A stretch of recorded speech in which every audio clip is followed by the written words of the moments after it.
Aqui é a Sam e agora vamos encarar as feras. A Guerra do Velho, escrito por John Scalzi.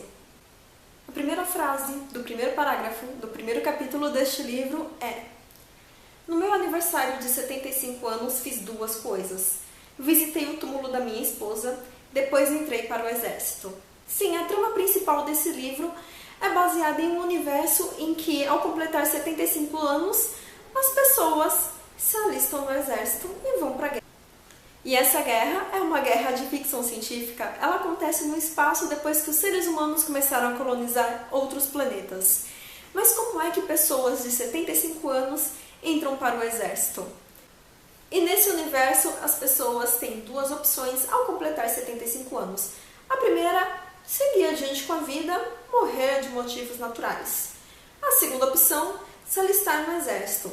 Ninguém sabe como, porque ninguém nunca voltou do espaço para explicar como isso acontece. Mas é claro que se as pessoas se alistam no exército para lutar numa guerra, não será com um corpo decrépito de 75 anos. Mas ninguém sabe exatamente como é feita essa transição para que as pessoas conquistem um corpo apto a lutar. Então todos os seres humanos que não se importam com como isso vai acontecer, apenas querem que aconteçam porque não aguentam mais os seus corpos em decadência, se alistam no exército, saem da Terra, assinam uma declaração que atestam que elas são legalmente mortas. Ou seja, no momento que elas partem para o espaço, todo o processo que ocorre na Terra segue conforme a pessoa estivesse de fato morta. É feito o inventário dos bens dela, é lido o testamento e a herança é dividida entre os herdeiros. E o John Perry, que é protagonista e narrador dessa história, é uma dessas pessoas que querem voltar a ser jovens, não importa como. É claro que eu não vou contar como isso acontece, mas sim, nesse livro explica como é que os velhos voltam a ser jovens para se tornar soldados. O que eu gostei dessa história é a forma como o personagem do John Perry é construído. Ele é um cara simples, com desejos simples. Ele só quer aquelas coisas banais que todo mundo tem na vida. Mas no momento que ele entra para o exército, ele já aceita o fato de que tudo isso ficou para trás na sua vida na Terra. Então vamos ao espaço onde essa história acontece. Um dos elementos que eu gostei nesse livro é uma referência tirada deste livro aqui. Para os personagens da Guerra do Velho fazerem o seu salto espacial para chegar aos planetas onde vão guerrear, eles sobem por um elevador que leva ao espaço. Elevador esse que foi imaginado neste livro aqui do Arthur C. Clarke. Se estiverem curiosos para saber mais sobre esse livro, eu vou deixar um link aqui porque eu já falei dele nesse canal. Então o soldado Perry embarca no elevador para o espaço do Arthur C. Clarke e nessa parte da jornada ele já começa a conhecer outros personagens. Um dos recursos que eu gostei dessa história é a forma como o autor utiliza o diálogo entre os personagens para tentar explicar princípios científicos que acontecem nessa história. E convenientemente, algum desses personagens que entram na história são um professor de física e um cientista. Então o autor já introduz personagens que têm base e conhecimento suficiente para explicar os princípios científicos que acontecem nesse livro. E um exemplo disso é o capítulo que ocorre logo em seguida, quando todos eles ficam jovens.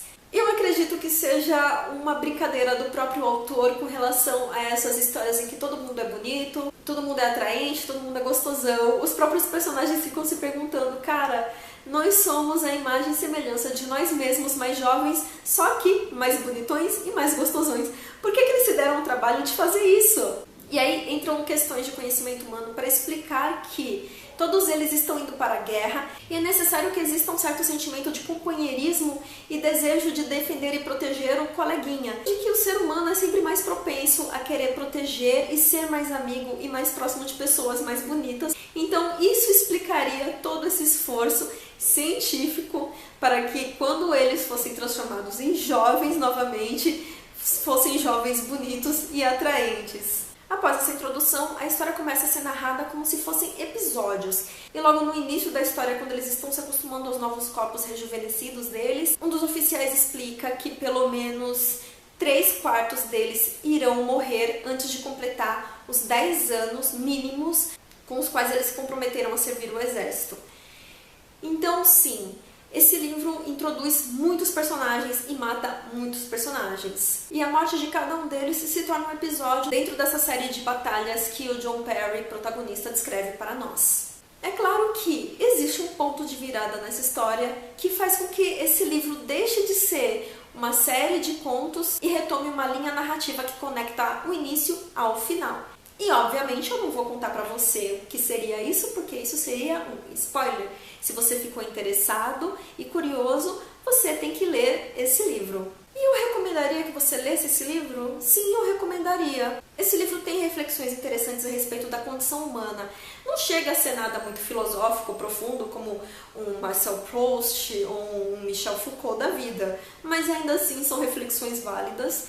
Além disso, a narrativa dele é muito fácil de acompanhar, você não se cansa com essa leitura. A construção dos personagens é coerente com a história e a forma como eles se relacionam é bem bacana, eu gostei bastante dos diálogos. E as motivações, a história principal em si não é exatamente o meu tipo de motivação e história favorita, mas eu acho que são bem válidas. É tudo muito bem explicado, tudo muito bem construído, eu lamentei a perda de alguns personagens, mas isso faz parte da experiência, afinal é uma guerra. E você, já conhecia esse livro ou ficou curioso para ler? Me diz aqui nos comentários, me dá um joinha se gostou desse vídeo, se inscreve no canal e muito obrigada por me assistir. Até a próxima!